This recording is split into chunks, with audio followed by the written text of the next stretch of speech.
बच्चों, आप सभी का स्वागत है आपके अपने नए यूट्यूब चैनल मैथ प्लांटेशन में। बच्चों, मैंने इंट्रो वीडियो में भी बताया था आप लोगों को कि मैं सबसे पहले उन सभी चैप्टरों को कंप्लीट करने की कोशिश करूंगा जो 6 to 10th में कॉमन होंगे और वो एग्जामिनेशन के लिए भी सबसे ज्यादा इंपॉर्टेंट होंगे। और आपको कॉमन चैप्टर कंप्लीट कराने का फायदा ये है कि जो जूनियर क्लास के बच्चे हैं उनके लिए तो नया सिलेबस कंप्लीट होगा और जो सीनियर क्लास के बच्चे होंगे उनके लिए वो रिवीजन का काम करेगा। और फिर हम 1 by 1 चलेंगे। 6 का वो कॉमन चैप्टर कंप्लीट करने के बाद 7th, फिर 8th, फिर 9th एंड लास्टली 10th पर जाके कंप्लीट करेंगे। तो उसी क्रम में एक चैप्टर है मेंसुरेशन, जिसको मैं आज पढ़ाने जा रहा हूं। तो बच्चों, आपको मेंसुरेशन में 6 क्लास में ये 10वां चैप्टर है, 10th चैप्टर है। इसमें आइए हम बात करते हैं मेंसुरेशन के ऊपर। बच्चों, कुछ फिगर आपके सामने बना रखा है मैंने। ABC एक ट्रायंगल शेप है, एक ये नॉर्मल शेप है और एक ये क्वाड्रिलेटरल शेप है। शेप कुछ भी हो, पहले हम जब भी मेंसुरेशन की बातें करते हैं तो किसी भी क्लोज शेप के लेंथ, बाउंड्री के लेंथ के बारे में चर्चा करते हैं या उसके बारे में सोचते हैं और वो शेप कितना एरिया ऑक्युपाइड कर रखा है इसके बारे में सोचते हैं। बच्चों, सपोज करो कि यहाँ पर ABC में कोई पॉइंट S है जहां से हम मूवमेंट स्टार्ट करते हैं और इस लाइन के अकॉर्डिंग हम मूवमेंट करते करते फिर S पे आके पहुंच जाते हैं। तो ये क्लोज शेप का फॉर्मेशन होता है और हम पेरीमीटर उसके क्लोज शेप का ही निकाल सकते हैं। पेरीमीटर अब क्या होता है, आप एक नया वर्ड सुन लिया आपने। तो बच्चों, मैं बताता हूं पहले पेरीमीटर क्या होता है। तो पेरीमीटर जो है आपको किसी क्लोज शेप के बाउंड्री की लेंथ होती है। बच्चों,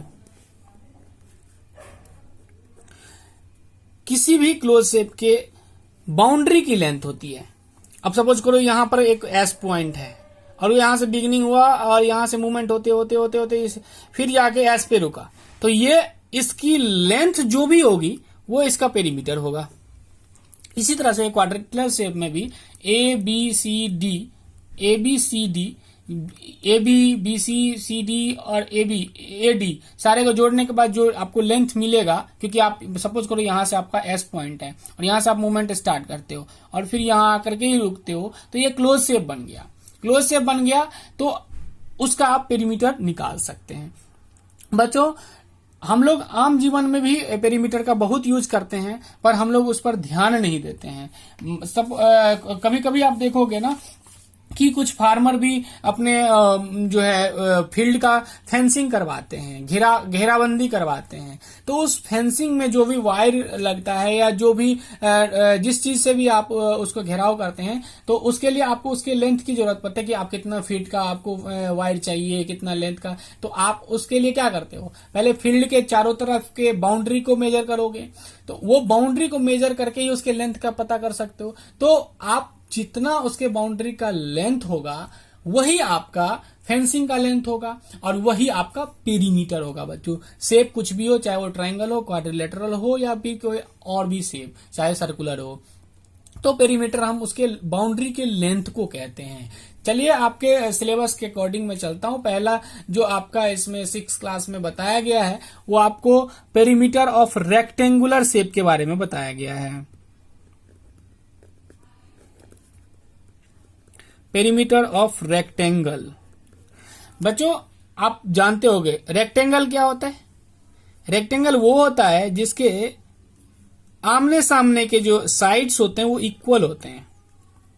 A है, B है, C है एंड D है। तो AB का लेंथ 2 सेंटीमीटर, DC का भी लेंथ 2 सेंटीमीटर, BC का 3 सेंटीमीटर और AD का अगर 3 सेंटीमीटर मान लें तो ये आपको रेक्टेंगल का जो भी क्वालिटी है वो प्रूफ कर रहा है। जो AB का इक्वल DC होगा और AD का इक्वल BC होगा, तो ये 3 सेंटीमीटर, ये भी 2 सेंटीमीटर, 2 सेंटीमीटर। अब इसका हमें पेरीमीटर निकालना है। नॉर्मल तरीके से अगर आप देखें तो आपको मैंने बताया है कि boundary the sum of all side, perimeter equal to sum of all side भी बोल सकते हैं आप, सम ऑफ ऑल साइड्स। तो यहां पर क्या है, ऑल साइड्स में AB, BC, CD and AD आता है। AB कितना है आपको 2 सेंटीमीटर, BC क्या है 3 सेंटीमीटर, DC क्या है 2 सेंटीमीटर, एडी क्या है 3 सेंटीमीटर। तो मतलब क्या है कि आपको ऑल साइड को सम कर देने पे भी आपका इसका जो है पेरीमीटर निकल के आ जाएगा 10 सेंटीमीटर। यहां चूंकि मैंने रेक्टेंगल की बात किया है, वैसे कोई भी शेप होता है अगर आपको ऑल साइड को आप सम कर देते हैं तो उसका पेरीमीटर आपके सामने निकल के आ जाता है। तो अभी बात कर रहे थे हम रेक्टेंगुलर शेप की। इससे आप क्या देख रहे हैं, इसमें क्या देख रहे हैं आपकी 2 बार लेंथ आया है A B and C D, 2 बार ब्रेथ आया है ए डी और बी सी।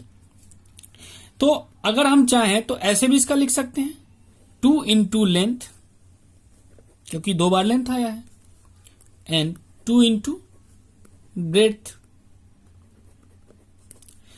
तो अगर 2 कॉमन ले लिया तो क्या हो गया 2 इंटू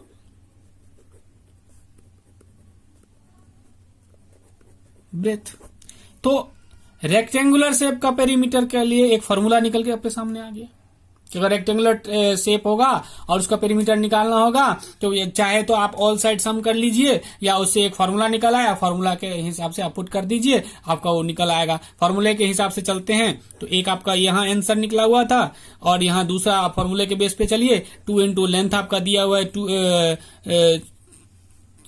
एक्चुअली में ये 3 होना चाहिए क्योंकि ये सबसे बड़ा है, ये छोटा है, ठीक है। तो आपको 2 इंटू 3 सेंटीमीटर और प्लस 2 सेंटीमीटर और इसके बाद आपको ये 2 इंटू 3 प्लस 2 5 हो गया, ये सेंटीमीटर में निकलेगा 10 सेंटीमीटर आपका ये पेरीमीटर हो गया। तो ये फॉर्मूला भी निकल के इसके सामने आ गया और आप फॉर्मूले के माध्यम से भी बना सकते हैं। अब हम बात करते हैं ट्रायंगल के शेप के ऊपर। बच्चों अभी हम सिर्फ इक्विलेटरल ट्रायंगल के बारे में बात करेंगे क्योंकि उसके फार्मूला के बारे में बताएंगे जो आपके अकॉर्डिंग टू सिलेबस है। वैसे ज्योमेट्री में इसके बारे में चर्चा है। ट्रायंगुलर भी एंगल के मतलब दृष्टिकोण से भी देखेंगे तो 3 प्रकार के होते हैं और साइड्स के भी दृष्टिकोण से 3 प्रकार के होते हैं, अलग अलग नाम है, इक्विलेटरल ट्रायंगल, आइसोसेलेस ट्रायंगल, इस तरह से। तो अभी हम बात करने वाले हैं केवल इक्विलेटरल ट्रायंगल के बारे में, जिसका इक्विलेटरल ट्रायंगल के बारे में आपको पता होगा बच्चों क्या उसकी खासियत होती है। उसके सारे साइड्स इक्वल होते हैं, यानी कि 3 सेंटीमीटर अगर ये है तो ये भी 3 सेंटीमीटर एंड ये भी 3 सेंटीमीटर। और आपको मैंने क्या बताया है पेरीमीटर निकालने के लिए, पेरीमीटर निकालने के लिए मैंने बोला है कि आप ऑल साइड्स को सम कर दो, A B B C plus A C, यानी कि 3 centimetre plus 3 centimetre plus 3 centimetre, यानी कि 9 सेंटीमीटर आपका ये इसका पेरीमीटर आने वाला है। लेकिन आप इससे क्या देखने में आ गया, एक साइड है जो इक्वल है तो 3 बार साइड्स का यूज किया गया है। 3 इंटू साइड्स लिख सकते हैं आप इसको, एक फॉर्मूला सामने में निकल के आ गया क्योंकि सारे साइड्स इक्वल हैं तो 3 इंटू साइड्स लिखा जा सकता है। तो आपको अगर इसका फॉर्मूले के बेस पे देखें तो 3 into 3 centimetre equal to 9 centimetre, ये भी आपका निकल के सामने आ गया। ये केवल इक्विलेटरल ट्रायंगल के लिए चलेगा, बट बाकी ये फॉर्मूला जो है sum of all sides perimeter का जो मतलब equal to sum of all sides भी लिख सकते हैं, यानी कि तो आप ये किसी भी ट्रायंगल में यूज कर सकते हैं। बट ये 3 इंटू साइड्स जो है वो केवल इक्विलेटरल ट्रायंगल में यूज होता है क्योंकि उसका सारा साइड्स इक्वल है, ठीक है। ये होता है पेरीमीटर ऑफ इक्विलेटरल ट्रायंगल। अब हम बात करते हैं स्क्वायर के बारे में। स्क्वायर के खासियत के बारे में भी आपको पता होगा क्योंकि इसके सारे साइड्स जो हैं इक्वल होते हैं। सपोज ये तो देखने में रेक्टेंगुलर जैसा लग रहा है लेकिन बट आप इसको मानेंगे स्क्वायर। 4 सेंटीमीटर ये 4 सेंटीमीटर मान लिया क्योंकि हमें तो समझाना है, मानने में तो क्या जाता है 4 सेंटीमीटर। अब क्या है इसमें, अगर आपको इसकी पेरीमीटर निकाली जाए, निकालने के लिए आपको बोला जाए तो क्या करोगा, A B plus B C plus C D plus A D, यानी कि 4 centimetre 4 centimetre 4 centimetre and 4 centimetre, तो ये हो गया 16 सेंटीमीटर। इससे एक चीज और सामने निकल के आ गया बच्चों कि ये सारे साइड्स अगर इक्वल हैं तो इसको हम 4 इंटू साइड लिख सकते हैं, जैसे आपने इक्विलेटरल ट्रायंगल में किया उसी तरह से 4 इंटू साइड्स भी कर सकते हैं। 4 इंटू एक साइड का लेंथ कितना है 4 सेंटीमीटर, इसलिए 16 सेंटीमीटर इसका। दोनों तरीके से आप निकाल सकते हैं। तो आप सबसे पहले आपने ये देखा कि अगर आपको पेरीमीटर निकालना है तो किसी शेप्स के केवल बाउंड्री को आप सम कर दो, आपका पेरीमीटर आपके सामने है। लेकिन कुछ शेप्स हैं जिसमें आप चाहो तो उसके सम सारे साइड्स को सम कर दो, क्योंकि वो तो सबके लिए रूल एप्लीकेबल है। बट आपको मैंने कुछ फॉर्मूले, इंटरेस्टिंग फॉर्मूले निकाल के सामने दे दिए, जिससे कि आप डायरेक्टली उसको निकाल सकते हो। उसमें बार बार आपको सम करने की जरूरत नहीं है, एक ही बार आप फॉर्मूला पुट करो, 4 इंटू साइड्स का जो लेंथ है वो डाल दो, और 4 इंटू 4 इक्वल टू 16 सेंटीमीटर निकाल दो।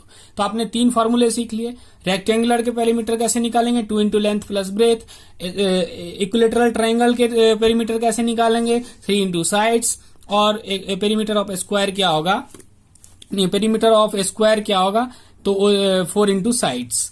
तो आप इस तरीके से तीनों के पेरीमीटर निकाल सकते हैं। बच्चों, इसके पर आधारित आपके एक्सरसाइज 10.1 है, जिसको आप बनाओगे, और ये बुक आपके पास अवेलेबल होगा। अगर नहीं है आपके पास बुक अवेलेबल, तो ये भी आपको पीडीएफ में एनसीईआरटी के वेबसाइट से मिल जाएगा, मैं लिंक डाल दूंगा, आप वहां से डाउनलोड भी कर सकते हो। वैसे आपके पास बुक होना चाहिए, क्योंकि आप अगर ई लर्निंग कर रहे हो तो आपके पास बुक ही एक सबसे बड़ी चीज है, जो क्योंकि आप एक्सरसाइज बनाओगे तो आपके पास तो बुक होना चाहिए। वैसे मैं आपको पीडीएफ में जो है वो वेबसाइट का लिंक दे देता हूं, आप वहां से डाउनलोड भी कर सकते हो।